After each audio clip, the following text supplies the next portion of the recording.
Pepetela, folha de rosto. Tem uma música do Caetano Veloso que diz minha pátria é minha língua. É isso mesmo? Nós brasileiros e angolanos e portugueses, a gente tem uma mesma pátria? Nós somos irmãos, somos primos ou somos só vizinhos que moram perto? Eu acho que gostaríamos de ser irmãos, mas na realidade parece-me que somos primos. Existe mesmo lusofonia, assim, na prática? Bom, para já eu não gosto do nome lusofonia porque não diz nada. Né? É uma cópia dos franceses e não diz nada. Agora, na prática, alguma. É claro que há um relacionamento particular, especial entre os nossos países, sem dúvida, e há um sentimento comum de pertença, de alguma pertença. Mas falar de, digamos, uma ligação assim tão abrangente, como se fosse mesmo uma família, uma comunidade, como existe na prática do papel, né? A comunidade dos países de língua portuguesa, eu não sei se existe mesmo uma comunidade. A literatura angolana, ela é descendente da portuguesa, descendente da brasileira, nasceu de si mesma. De onde que ela veio? Bem, eu acho que nasceu da portuguesa, no fundo, né? Foram 4 séculos de colonização mesmo e 5 da presença portuguesa em Angola, né? E, portanto, quer dizer, todos os escritores, desde o século XIX, né, que é quando ela começa surgindo, aprendiam na escola e na escola liam livros portugueses, textos portugueses, não é? E, portanto, isso influenciou sem dúvida alguma. Agora, a literatura angolana realmente, da minha geração, não digo geração mais recente, mas da minha geração, teve uma influência grande da literatura brasileira. Particularmente os escritores que estavam na costa angolana, que as cidades de Luanda, Benguela e as pequenas que havia no meio, que tinham muita relação com o Brasil. Sei lá, por exemplo, quando se ia ao barbeiro cortar o cabelo, as revistas que havia no barbeiro era Manchete, Cruzeiro. Eram as 2 revistas que havia, não era nenhuma revista portuguesa. Quem que eram os portugueses, os brasileiros que vocês lembram? Nós lemos muito, sobretudo os do Nordeste. Angelins do Rego, Jorge Amado, posteriormente, talvez logo a seguir, Graciliano Ramos, Érico Veríssimo. Esses são assim nomes que me lembro. E mais tarde, Guimarães Rosa. Mas Guimarães Rosa já entrou por volta de 1960, por aí. Anteriormente eram mais esses que eu referi, sobretudo do Nordeste, outros escritores também do Nordeste, não forçosamente ficcionistas. Lembro-me, por exemplo, um livro que fez muito sucesso, toda a gente leu, foi Geografia da Fome, o nome agora, como é? Josué de Castro. Josué de Castro, exatamente. Que foi assim uma descoberta, né? Dizemos, realidade tão semelhante, né? E era isso que nos atraía, no fundo, nessa literatura que eu chamo do Nordeste, que pode não ser, até pode ser de Minas, por exemplo, mas essa literatura, porque a realidade social que descreviam era muito semelhante àquela realidade que nós tínhamos do outro lado. Era muito semelhante também. Do outro lado era colonização ainda, né? Aqui já não era colonização, mas ainda havia muitas questões sociais que derivavam desse aspecto da colonização, escravatura, etc. Né? Com Moçambique, a relação de vocês é mais íntima? Devia ser, né? Devia ser, mas não é, até hoje ainda não é uma relação assim muito íntima. Quer dizer, é inexplicável, não há razão. É verdade que há 2 países no meio, né? A ideia era ser tudo junto, mas há 2 países no meio, mas inexplicavelmente é capaz de haver há mais relação com o Brasil do que com Moçambique.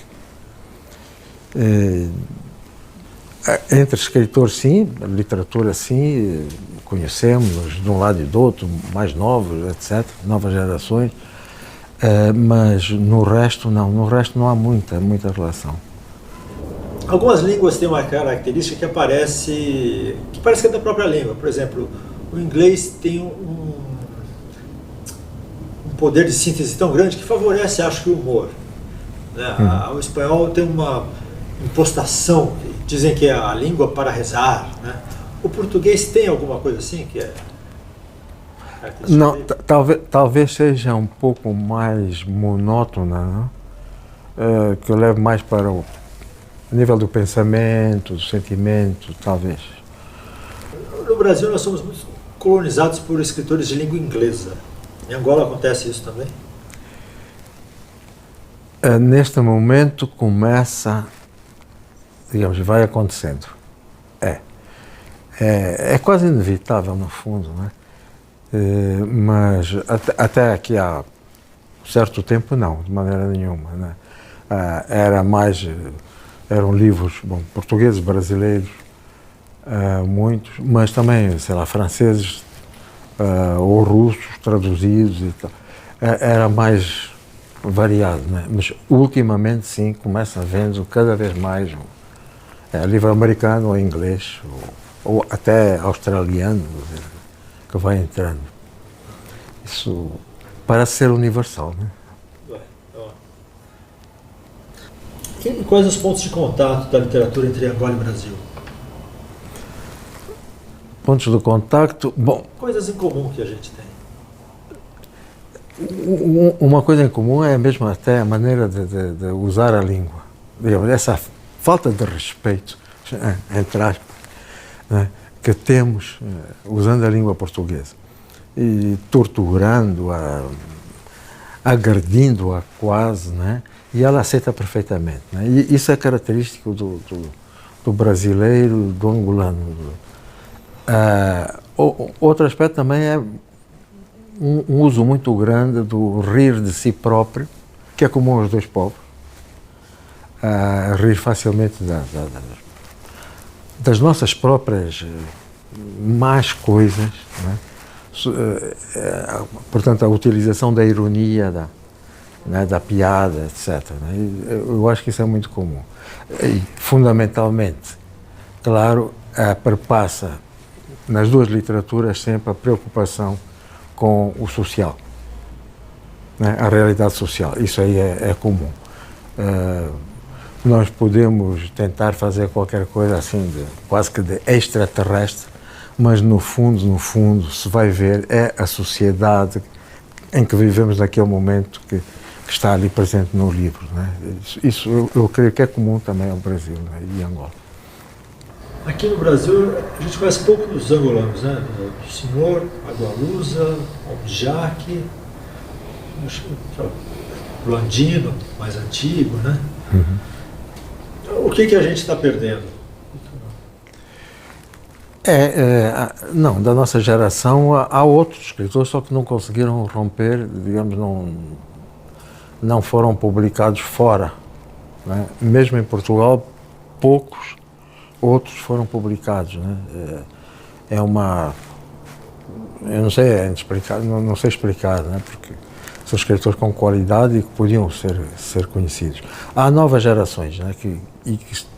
E as novas gerações são mais agressivas do ponto de vista da afirmação, né? E então talvez essas consigam realmente, digamos, romper essa barreira da fronteira, né? Das fronteiras. Agora, o primeiro passo normalmente é ser publicado em Portugal e só depois o Brasil. O Brasil é sempre bastante difícil, de qualquer modo. Mesmo para os bons, que já são mais conhecidos, mesmo assim, são conhecidos em Portugal e não conseguem chegar ao Brasil, né? Isso há. Agora, o Brasil também está muito virado para fora, mas para outro fora. Um fora para o norte, né? Muito virado sobretudo para os Estados Unidos. Antes era para a França, né?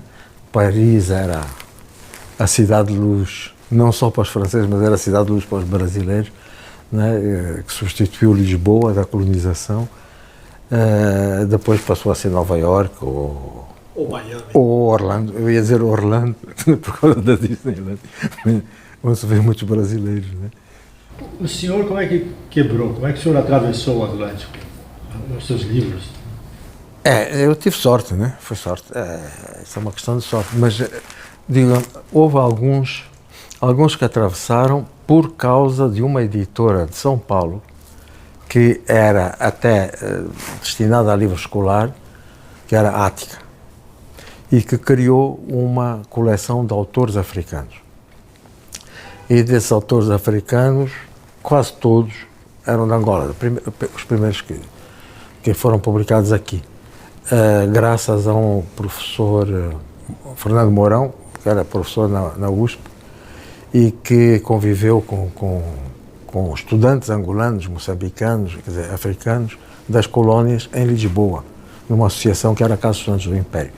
Nós convivemos, então ele depois, quando estava cá, depois das independências, né, das colónias africanas, ele convenceu o proprietário da Ática a criar essa coleção. E então eu tive sorte de um livro, particularmente um livro que se chama As Aventuras de Gunga, que é mais para uma faixa etária juvenil, por aí, ter sido adotado por várias escolas, etc. Então teve várias edições aqui no Brasil e a partir daí comecei a ser estudado nas universidades e tenho andado mais ou menos no círculo das universidades, no fundo, né? Ultimamente é que está a romper um pouco mais para fora já das universidades. Mas foi uma questão de sorte. Foi esse livro, sobretudo, depois de Mayombe, sim. Então, o seu livro, As Aventuras, é o que mais foi traduzido? As Aventuras e Mayombe, é isso? São os dois mais traduzidos. Talvez mais o Mayombe que As Aventuras. A humanidade era As Aventuras, mas depois o Mayombe, claro, ganhou mais. E há uma explicação para isso? Por que esses viajaram mais? Talvez porque foram os primeiros livros que apareceram sobre a luta, a guerrilha, na luta de libertação, né? Na luta pela independência, a guerrilha, propriamente a guerrilha. Talvez, aliás, não há outros sobre a guerrilha. Quer dizer, curiosamente, outros escritores que viveram a mesma coisa nunca escreveram sobre isso. E por que o senhor escreveu? Eu escrevi porque naquele momento eu estava lá, né, e escrevia sobre o dia a dia, quase, a tentar, como eu disse, tentando perceber, né, o sentido daquilo tudo, daquilo que nós vivíamos, do que ia acontecendo, né, no fundo, procurando o sentido da história. Né? Era um pouco isso, e aprendendo com, digamos, as contradições, os conflitos, os sucessos, exemplos de pessoas, etc., né? E aprendendo a realidade, uma realidade que eu percebia que me escapava, né, constantemente. Era por necessidade, eu escrevia por necessidade. E, aliás, em péssimas condições. Só podia ser à noite, né? Não havia luz, era uma lamparinazinha, né, com um óleo qualquer, de umas nozes, né, que tínhamos na floresta, isso no caso do Mayombe, né? O outro já foi noutra região, uma outra região, mas também foi assim, em condições precárias. Né? O Mayombe foi escrito à mão? Foi. Foi mesmo, em plena guerrilha. Né? Escrevia e depois enrolava em plástico, por causa da chuva, no Mayombe todos os dias chovia, né? E escondia num buraco de uma árvore, escondia lá, né? Todos os dias, muitas vezes partia em missões, 3, 4, 5 dias, né? E aquilo ficava lá. Durante a missão, claro, era impossível escrever. Então, quando voltava à base, ia lá buscar o manuscrito e tal, e relia um pouco, e bom, ia escrevendo. Não é estranho, você quase morre durante o dia e escreve durante a noite? É para renascer. Né? Pode ser.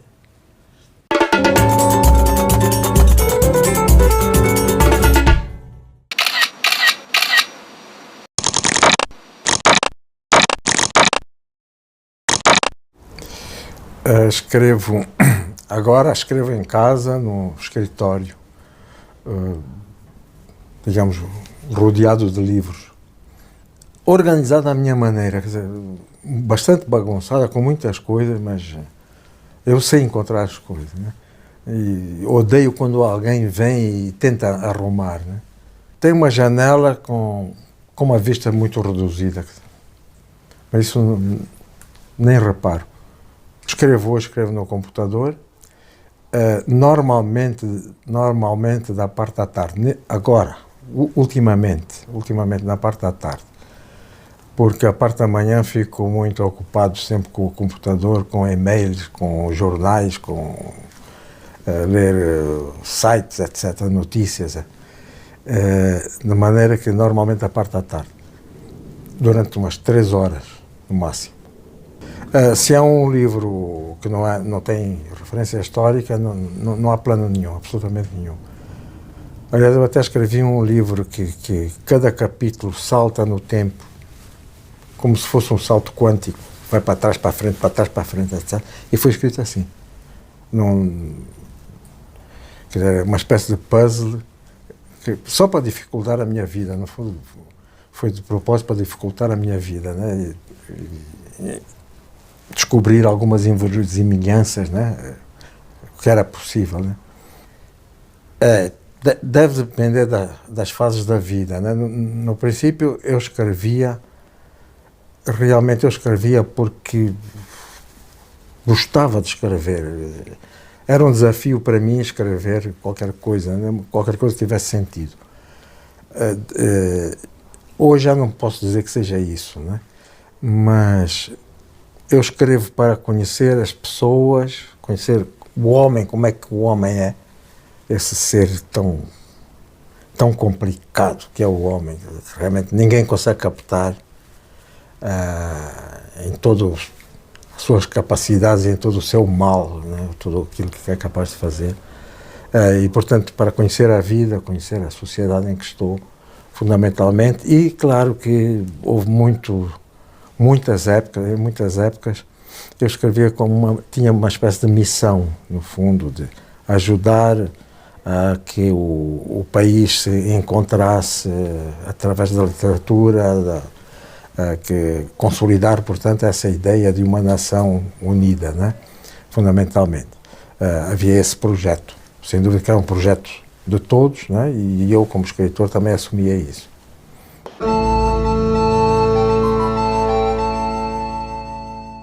Eu escolheria o livro Viva o Povo Brasileiro, do João Baldo Ribeiro, porque é um grande livro de um grande escritor, que foi meu amigo, muito amigo, e que teve a delicadeza de interromper a descrição da morte de um personagem importante do seu livro, Maria das Dores, porque nós estávamos visitando em Itaparica e ele sabia que ia ficar muito deprimido depois de a matar e, portanto, esperou que nós fôssemos embora e depois matou-a. Por isso eu escolho esse livro, Viva o Povo Brasileiro.